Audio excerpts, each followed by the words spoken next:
경신대기근은 2년 만에 끝났지만 을경대기근은 5년 동안 이어진 게 화산 폭발이 일어났기 때문에 덴메이 대기근이라고 일본 역사상 가장 참혹했던 기근이 거의 5년에 걸쳐서 일어나는데, 그때 정조는 수원에다 화성을 만들고 전성기를 구가했습니다. 기원후로 들어오면서 강수량이 계속적으로 감소를 하다가 한반도에 무슨 일이 있었느냐, 장수왕이 국내성에서 평양으로 천도를 합니다. 그걸 이제 포기하면서까지 이제 평양으로 왔던 거는 기후변화와 식량 문제, 이런 것들이 천도하기로 결심한 이유가 아니었을까.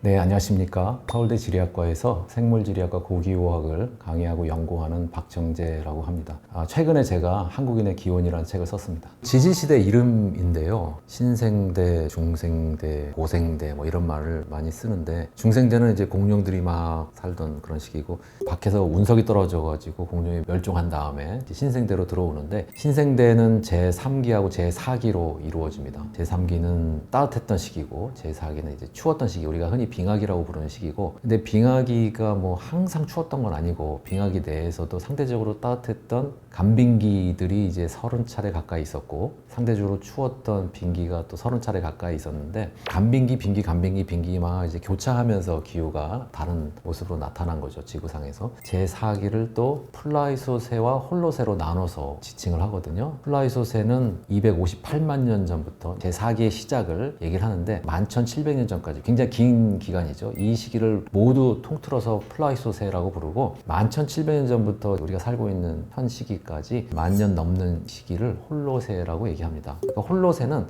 지난 4기 동안에 30차례 가까이 있었던 수많았던 간빙기 중에 하나의 간빙기인데, 우리가 이 짧은 시기의 간빙기의 이름을 따로 붙인 이유는, 우리 인간이 농경을 시작하면서 지구 환경을 변형시키고 교란시키 왔고, 그런 측면에서 지구에 영향을 미치는 지질학적 행위자로서 움직이기 시작했던 게 한 11,700년 전 홀로세에 시작하고 맞물리기 때문에 홀로세라는 이름을 따로 붙인 겁니다. 그냥 수많았던 간빙기 중에 하나다라고만 이제 보시면 되고, 현재 우리가 살고 있는 시기가 이제 홀로세라고 보시면 될 것 같아요. 네, 우리가 지금 살고 있는 이 시기는 빙하기인데, 빙하기 내에서 상대적으로 따뜻한 간빙기에 살고 있는 것이고, 왜 우리가 빙하기에 살고 있다고 얘기할 수 있냐면, 우리 지금 지구상에 빙하가 있잖아요. 그린란드에도 있고 남구에도 있고, 고산지대 뭐 알프스나 에베레스트 산지나 빙하가 있으니까요. 고산 빙하가. 마지막 빙기가 한 12만 년 전부터 시작이 돼서 11,700년 전까지 이어지거든요. 그러니까 한 11만 년 정도 이제 지속이 됐다고 보면 되는데, 그 마지막 빙기 내내 한 1,500년 주기로 계속 따뜻해졌다 추워졌다 따뜻해졌다 추워졌다를 반복을 했습니다. 상당히 추웠던 시기이지만, 그 마지막 빙기 내에서도 우리가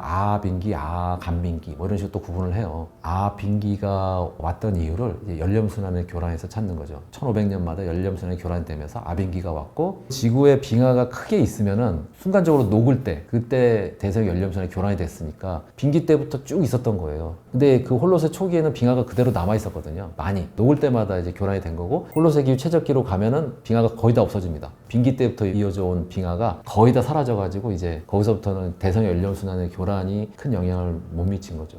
뭐 여러 가지 방법들이 있는데, 가장 이제 많이 알려진 게 빙하 코어죠. 투마로우라는 영화, 인기를 끌었던 영화가 있었는데, 투마로우 영화 주인공이 그린란드나 남극 같은 데 가서 아주 긴 빙하 코어를 채취를 해가지고 그걸 분석을 해가지고 과거 기후를 복원하는 그런 연구를 하는 연구자였거든요. 빙하 코어를 분석을 하면은 우리가 과거의 기온 변화를 정량적으로 복원할 수가 있고, 또 바다, 대양 밑에 쌓여있는 퇴적물을 분석해가지고 과거의 기후 변화를 복원할 수 있고요. 또 석회암 동굴의 석순, 종유석 뭐 이런 것들이 있는데, 그 석순이 땅에서부터 솟아가지고 성장하는 지형 지물이죠. 그거를 이제 밑을 잘라가지고 또 분석을 하면은 과거에 석회암 동굴이 있는 지역의 강수량 변화를 이제 복원할 수가 있고, 아주 오래 사는 나무들이 있는데, 기구를 사용해서 나무의 목심을 빼서 현미경으로 나이테의 두께를 다 일일이 재가지고 특정 연대에 상대적으로 가물었는지 습했는지 뭐 이런 것들을, 또 온도가 높았는지 낮았는지 이런 것들을 복원할 수가 있습니다. 제가 주로 하는 거는 이제 습지 같은 데를 찾아가서 습지 밑에 쌓여있는 퇴적물을 코어링을 해서 퇴적물 안에 포함되어 있는 화분을 분석을 하는데, 과거에 쌓인 퇴적물 안에는 과거에 살던 식생에서 생산된 꽃가루들이 같이 쌓여 있거든요. 그 퇴적물을 뽑아 올린 다음에 그 퇴적물의 연대를 다 측정을 하고, 각 연대에 어떠한 나무들, 어떠한 풀들이 자라고 있었는지 파악을 하면, 나무나 식물이나 모두 이 기후의 절대적인 영향을 받기 때문에 거기서부터 과거의 기후 변화를 정성적으로 이제 복원을 추론을 할 수가 있습니다. 그 자료들을 모아가지고 과거 기후변화를 추정을 하고 그걸 갖고 뭐 인간사회 변동하고 어떻게 연결이 되는지, 환경 변화하고는 어떻게 연결이 되는지 뭐 그런 작업들을 이제 연구자들이 하고 있죠. 플루토스 기후 최적기 이후로 한 1000년마다 따뜻했던 시기가 왔어요. 3000년 전,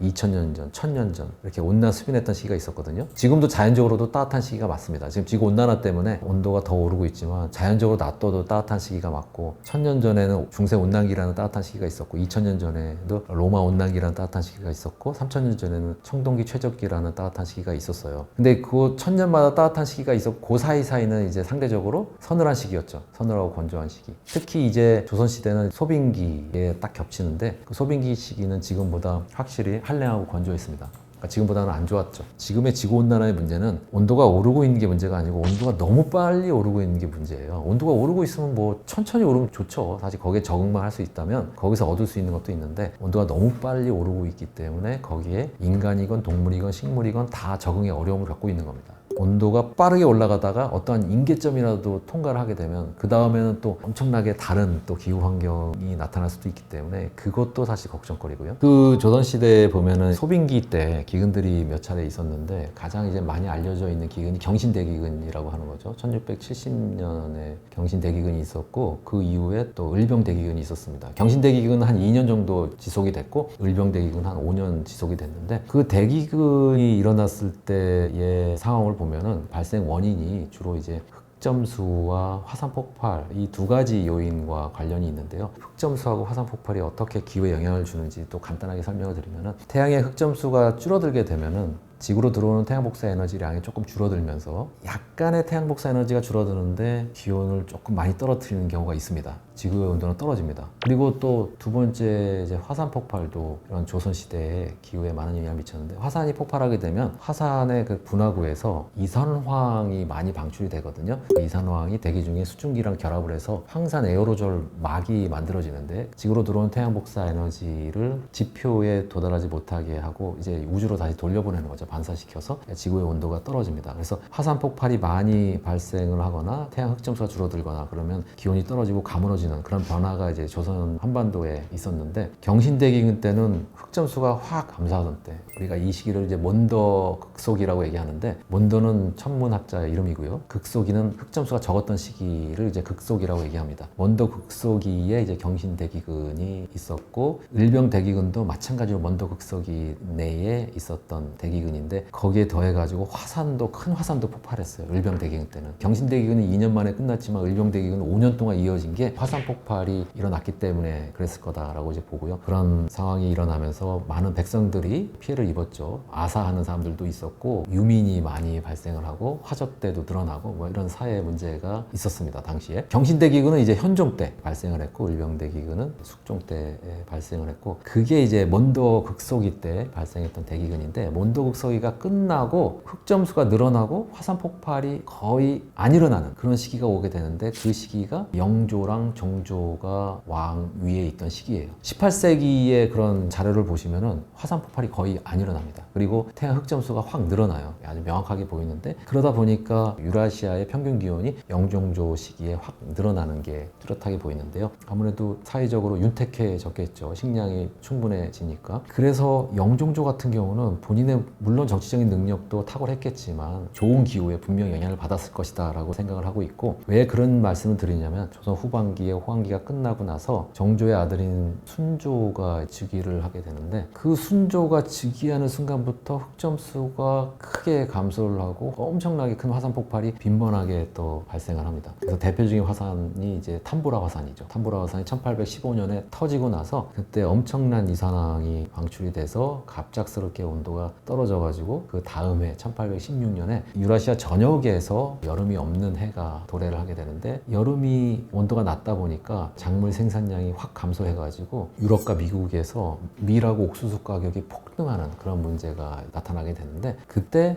흑점수가 감소했던 그 시기를 이제 달튼 극속이라고 얘기하거든요. 달튼도 마찬가지로 사람 이름이고 극속이 흑점수가 적었던 그 시기에 동시에 또 탐보라 화산이라는 엄청난 큰 규모의 화산이 폭발하면서 그 두 가지 요인으로 해가지고 온도가 확 떨어지니까 순조 때 다양한 사회 문제들이 발생했던 배경이 아닌가 생각하고 있고, 그때 뭐 삼정이 물러나고 탄가놀이의 폐해가 심했고 부패가 또 만연했고 밀란이 일어나기 시작을 했는데, 대표적인 밀란이 이제 홍경래 난이죠. 기본적으로 난의 원인은 뭐 서북민에 대한 차별 뭐 이런 것들이 표면에 내세운 이유였지만 결국은 농민의 난이라고 이제 볼 수가 있는데, 그 농민들이 난을 벌였던 이유는 먹을 게 부족해지면서, 근데 사회 안전망이나 복지 이런 것들은 제대로 작동을 안 하고 탄가놀이가 부패가 심했기 때문에 불만이 쌓이면서 이제 농민이 홍경래라는 몰락한 양반을 지지하면서 난이 일어난 게 홍경래 난이라고 봅니다. 따져 들어가 보면은 기후변화와 관계가 있다라고 보고 있고요. 저는 이제 정조가 약간 그런 왕이었다고 생각을 하는데, 제가 방금 이제 영조하고 정조가 흑점수 증가와 화산 폭발 빈도 감소 뭐 이러한 자연환경 변화에 수혜를 입었다라고 이제 설명을 드렸지만, 영조는 확실히 그런 것 같은데 정조는 약간 좀 다른 측면이 있습니다. 왜냐하면 정조 때는 또 아이슬란드에서 굉장히 큰 화산이 폭발했거든요. 그래가지고 그 화산 폭발의 여파로 일본에서 덴메이 대기근이라고 일본 역사상 가장 참혹했던 기근이 거의 5년에 걸쳐서 일어나는데, 그때 조선시대의 정조는 막 수원에다 화성을 만들고 전성기를 구가했습니다. 정조가 그만큼 이제 정치를 잘했고 사회 안전망을 튼실하게 갖췄을 것이다. 그러니까 분명히 일본에서 대기근이 있었다고 한다면 조선에도 대기근이 있었을 가능성이 있는데, 그런 영향력이 전혀 보이지 않는다는 것은 아마도 현종 때와 숙종 때 있었던 경신대기근, 을병대기근 엄청난 피해 이런 것들을 반면교사 삼아가지고 사회적으로 구휼체제나 안전망, 복지 이런 것들에 신경을 쓰고 미래에 대비하고 백성을 위하는 그런 여러 가지 좋은 정책들을 많이 펼쳤을 가능성이 높지 않을까, 그런 생각을 해봅니다. 현종. 그러니까 현종이 이제 그때 대기근을 겪고 나서 처음으로 대비체제를 확실하게 갖춰놔야겠구나 이런 생각을 해서 새롭게 정책을 세우고 그걸 이제 적극적으로 추진해 나갔던 왕이 현종입니다. 이게 경신대기근 때 그러한 일을 겪고 나서 그때 현종이 그런 역할을 했기 때문에, 물론 숙종 때 다시 또 기근이 도래하긴 했습니다만은 뭐 영조나 정조 때의 그런 조선의 호황기가 현종의 노력에서 기인했다고도 볼 수가 있는 거죠. 그런 측면에서 현종이 재평가가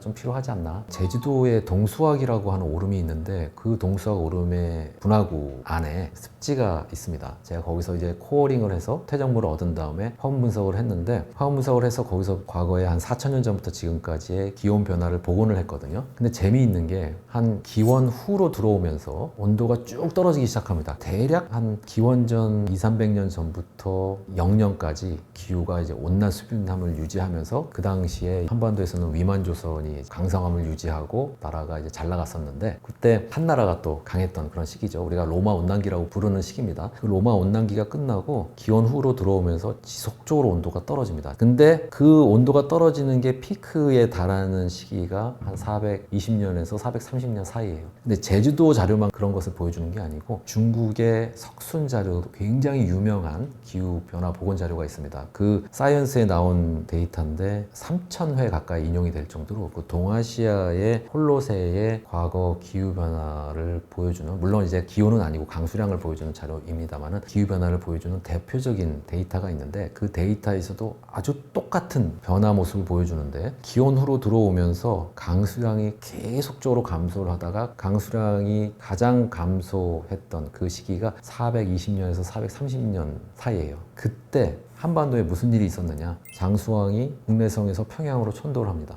역사학자들은 이제 국내성에서 평양으로 천도한 이유를 세 가지 정도로 드는데, 일단 국내성 자리가 너무 협소해서 그 대국 고구려의 수도로서 어울리지 않는다. 물론 이제 국내성이 협소했던 건 맞아요. 압록강을 앞에 두고 뒤에 산지가 있었기 때문에 국내성이 이렇게 길쭉하게 놓여 있을 수밖에 없고, 면적이 적어가지고 아마 늘어나는 인구를 포용하기에는 좀 면적으로 봤을 때는 좀 어려운 측면이 있었을 겁니다. 그리고 두 번째 요인으로 보는 게 이제 국내성의 귀족이 강성해지면서 그걸 견제하기 위해서 평양으로 평양으로 내려왔다. 그런 또 주장도 있고요. 또 다른 주장은 평양으로 내려온 이유는 평양이 이제 대동강 변에 있으니까 대동강을 통해 가지고 바다를 통해서 중국의 당시 남조의 국가들하고 교류를 원활하게 하기 위해서 옮겼다. 그리고 또 평양은 평야가 넓게 펼쳐져 있는 지역이니까 땅도 넓고요. 그렇게 봤는데 저는 분명히 기후도 엄청나게 중요한 역할을 했을 것이다 라고 생각을 합니다. 이 장수왕의 성향이 어떠했냐면 광개토대왕 같은 경우는 이제 정복군주죠. 계속적으로 영토를 늘리려고 했고 영토에 대한 욕심이 굉장히 많았던 왕이었고 장수왕은 그에 비해서 땅은 충분하다 이 정도면 나라의 기틀을 잡아야 되는 시점이다. 그런 측면에서 봤을 때 국내성은 이 늘어나는 인구를 감당하기에는 너무 좁다. 그리고 인구가 늘어나면서 식량 위기가 왔을 가능성이 굉장히 큽니다. 그러니까 식량을 충분히 생산할 수 있는 남쪽 그리고 평야가 있는 평양으로 옮겨야겠다 이런 생각을 했을 가능성이 크고요. 고구려는 원래 이제 복합경제 집단이라고 해서 농경만 한 게 아니고 수렵, 목축 이런 것들을 다 골고루 다 했던 국가였거든요. 근데 이제 장수왕이 안정을 추구하면서 분명히 인구가 늘어났을 텐데 인구가 늘어나면은 아무래도 생산성이 높은 그런 생산 방식을 더 추구했을 가능성이 큽니다. 그 생산성이 높은 거라는 건 이제 작물 농경이거든요. 목축이나 수렵은 한계가 있으니까 작물 농경의 비중을 높였을 가능성이 크고 작물 농경의 비중을 높이는 순간 기후에 상당히 민감하게 반응할 수밖에 없다. 그래서 조금이라도 남쪽으로 내려오는 게 유리했다라고 생각을 하고요. 장수왕이 이제 그렇게 생각할 수밖에 없었던 거는 지난 300~400년 동안 온도가 계속적으로 떨어졌고 장수왕은 계속적으로 줄어들었다. 연구 결과, 분석 결과 그렇게 나와 있고 장수왕도 그 사실을 아마 선대왕으로부터 계속적으로 들어서 알고 있었을 것이고 장수왕같이 안정을 추구하는 왕은 분명 미래를 내다봤을 것이다. 정조나 현종이나 다 비슷한 미래를 내다보고 백성을 위하고 그러지 않으면 장수왕이 그렇게 오랫동안 80년을 왕위에 있었는데 그렇게 왕위에 오랫동안 있을 수 없었을 겁니다.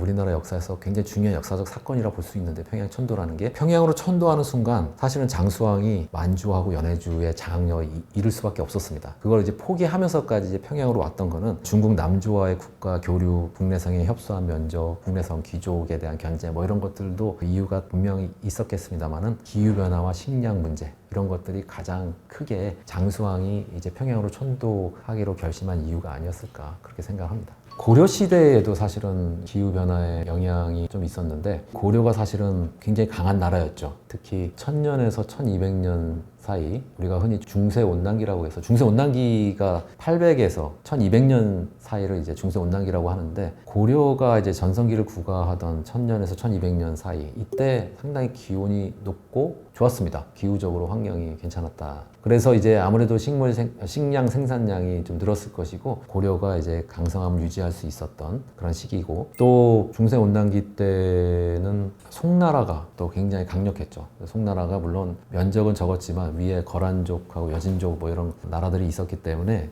남쪽에 이제 내려와서 송나라가 자리 잡고 있었습니다만은 당시에 농업 생산량이 굉장히 높아가지고 식량 생산량이 높다 보니까 문화의 발전이 아주 빠른 속도로 이루어졌습니다. 생산량이 높아지게 되면 농사에 종사하지 않아도 되는 사람들의 수가 늘어나고 그런 사람들이 이제 남는 시간에 문화를 발전시키고 과학기술 발전시키고 제도를 발전시키고 여러 가지 일들을 할 수 있잖아요. 그런 사람들 덕분에 이제 송나라가 큰 발전을 이루게 되는데 그때 중요한 여러 가지 발명품들은 다 송나라 때 나오거든요. 중국의 발명품이라고 한다면 중요한 게 이제 인쇄술, 나침판, 화약 이런 것들을 드는데 이게 다 이제 송나라 때 처음 나왔고요. 송나라, 고려 이런 나라들이 당시에 좋은 기후에 영향을 받아가지고 상당히 전성기를 구가했는데 1200년부터 상황이 안 좋아지기 시작합니다. 1200년부터 흑점수가 와 크게 이제 떨어지기 시작하고 그 다음에 이제 큰 화산이 폭발을 하게 돼요. 아주 큰 화산이 폭발을 하게 되고 인도네시아 롬복섬이라는 데서 엄청나게 큰 화산이 폭발을 하면서 그 당시에 이제 기온이 확연하게 이제 떨어지게 되는데 그때 고려는 또 하필이면 무신 정권이 들어서면서 나라가 막 혼란스러웠던 그런 시기입니다. 무신들이 이제 정치에 경험이 없다 보니까 정치가 이제 엉망이 되고 있는 상황에서 기후도 안 좋아지고 거기다 더해서 몽골군이 쳐들어오거든요. 그래서 여몽 전쟁이 9차례에 걸쳐서 일어나게 되니까 고려가 상당히 이제 힘들었던 시기가 1200에서 1300년 이때인데 징기스칸이 1200년대 초반에 그때 이제 정복전쟁을 시작하게 되는데 그 몽골이 이제 정복전쟁을 시작했던 일어났던 이유로 최근 들어서 학자들이 기후변화의 이유가 있다라고 얘기를 하는데요. 그게 무슨 얘기냐면 13세기 초부터 몽골이 굉장히 습해집니다. 아까 13세기에 고려는 흑점수가 줄어들고 화산이 폭발하면서 이제 기후가 안 좋아졌다라고 이제 말씀을 드렸는데 몽골 같은 경우는 반대로 수변해져가지고 몽골의 초지가 면적이 늘어나게 돼요. 그러니까 초지가 왜 중요하냐? 몽골은 기마 유목민족이기 때문에 말이 굉장히 중요하죠. 전투력에 있어서 말이 차지하는 비중이라는 게 엄청나게 큰데 말 먹일 풀이 충분해지면서 전투력이 아주 크게 상승을 한 거죠. 그래서 거기에 자신감을 얻어가지고 징기스칸이 이제 정복 전쟁을 하기로 결심을 했다라고 이제 학자들이 이제 최근에 보고 있고요. 반면에 고려는 반대로 기후가 안 좋아지면서 상당히 힘든 상태. 거기다가 무신 정권이 정치도 잘 못해가지고 사회가 혼란스러운 상태. 근데 이제 몽골군은 습해진 환경의 덕을 보고 전투력도 크게 상승한 상태에서 이제 고려로 쳐들어왔기 때문에 염원 전쟁이 뭐 기본적으로 뭐 군대 규모나 전투력에서도 차이가 있었지만 기후도 고려 사람들을 도와주지 않았기 때문에 그 승패는 거의 결정나 있는 상태에서 전쟁이 시작됐을 것이다 라고 저는 봅니다. 화산이 뭐 영향을 조금 줬을 수는 있는데 당시에 이제